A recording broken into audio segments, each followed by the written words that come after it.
Hey, algebra 2 stirrup here.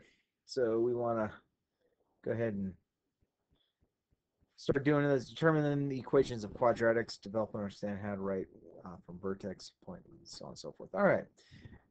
Oops, I went too many slides. This is just some nitty gritty. We'll talk about how we're going to do it when we get forward. Okay, so we want to write the equation of this parabola. A few things that we know. We know this equation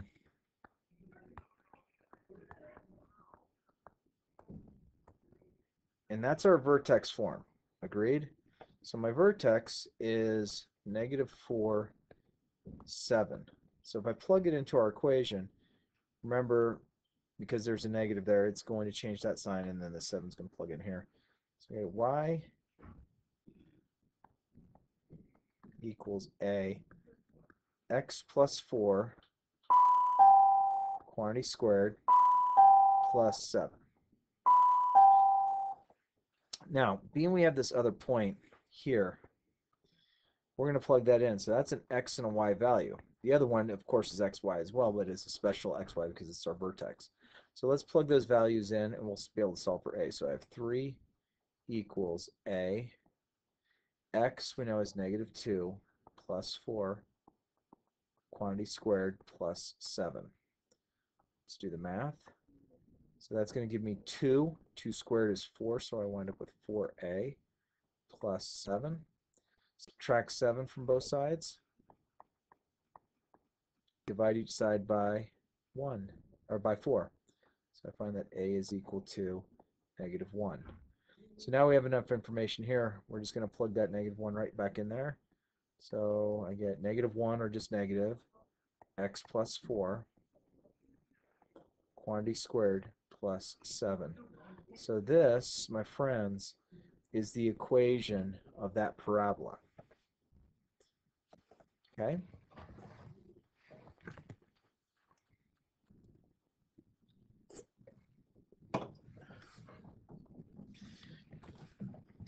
Okay, again, we're going to do the same thing. So we know that that's our h and a k value. That's an x and a y value. So my general equation in vertex form is this. So let's go ahead and plug in. So we can kind of super jump this a little bit, meaning let's just solve for a. So I know that y is 3, a I don't know, x is 5, h is going to be -3. Remember, it's opposite. Quantity squared minus 5. So it's plus minus 5 or minus 5. There's my k. So I just plugged into all of my unknown parts from my 2 points. Okay, so that's going to give me 2 squared, which is 4. So 3 equals 4a minus 5. Add 5 to both sides. So a is going to equal 2. So then let's plug in our a value to our general form. Our h value, which is going to give me the -3. Remember, it's opposite because I'm plugging it in. Minus 5. There's my equation to my parabola.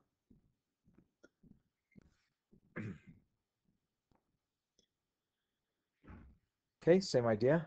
That's an h value and a k value. That's an x and that's a y value.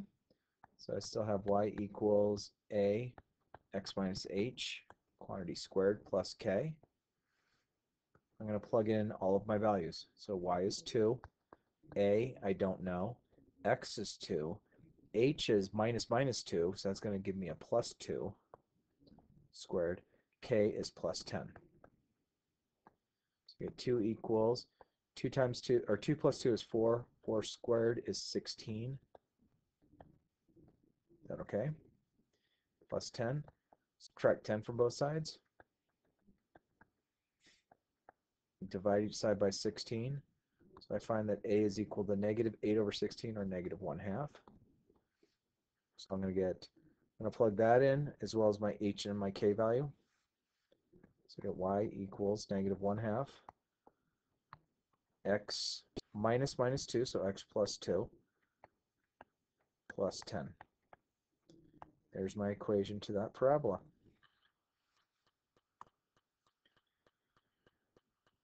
Okay, same thing without even doing anything more. That's my h and my k value because it's my vertex. That's an x and y value. So again, we're plugging into this equation.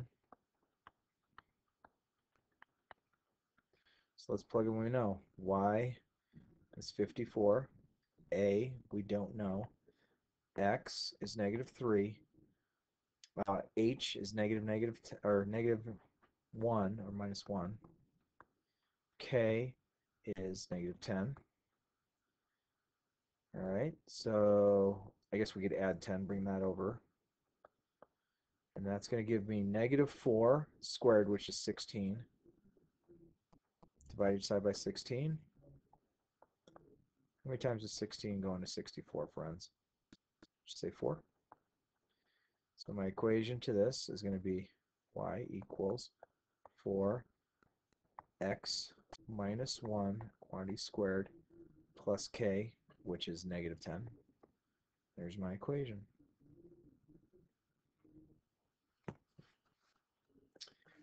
Okay, again, here's my h, here's my k value, here's my x, here's my y. Plug it into vertex form.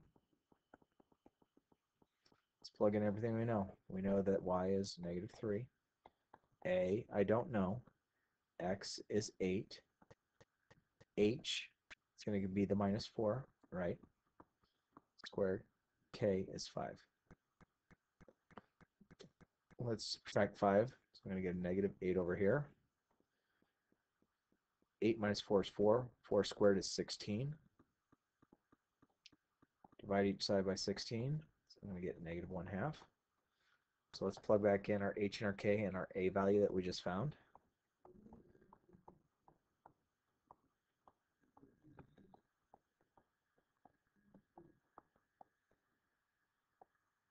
Plus 5. Kind of a funny looking 5. It works.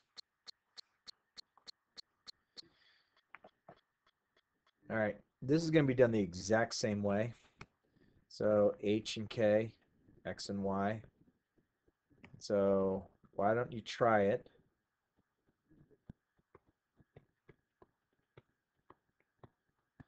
Why don't you try it and you let me know in class how it worked out. If you want me to work it out, I'll work it out.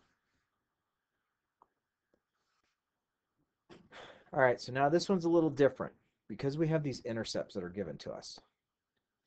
Okay, so think about our intercept form. Our intercept form is this.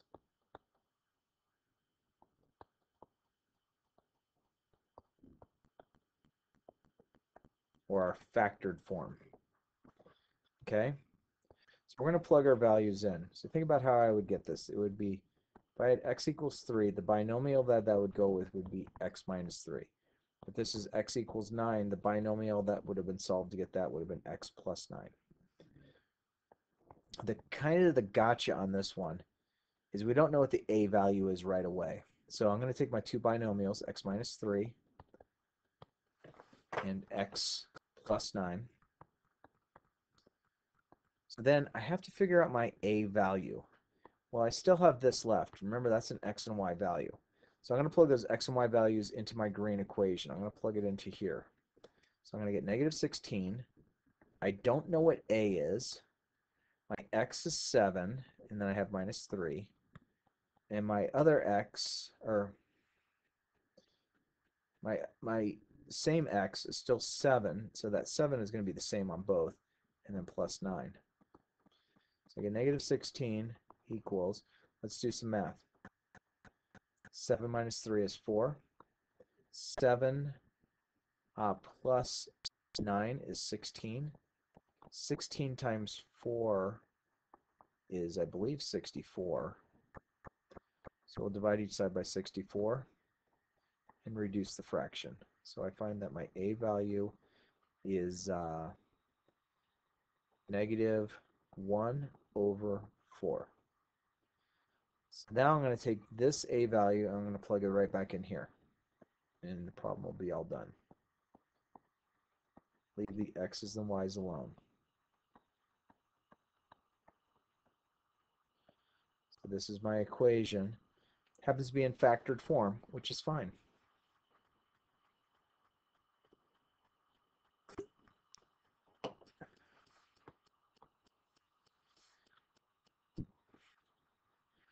That's what we just did.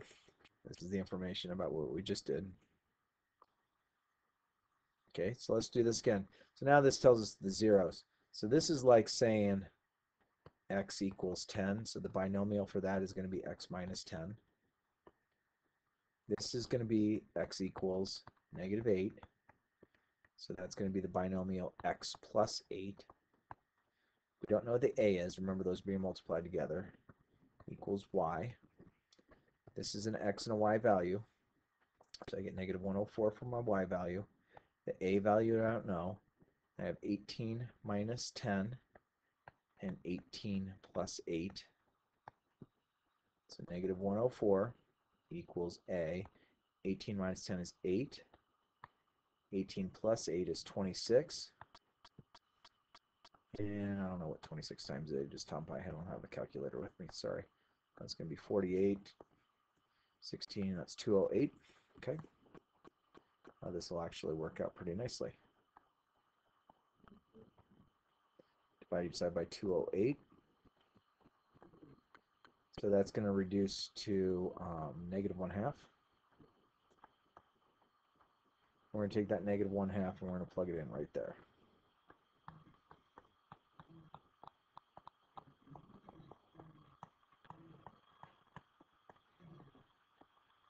And there's my equation in factored form of the parabola that has zeros at 10 and negative 8. And it also contains the extra point 18 comma negative 104. We've written our equations in vertex form and in intercept form. We will use the calculator to find the equations in standard form. Okay? So, friends, we are going to do this in class. Okay? We'll do it on the graphing calculator during class. It's better if you see it. I was going to try and teach it, but it would be great if you came to class with a TI-83 or TI-84.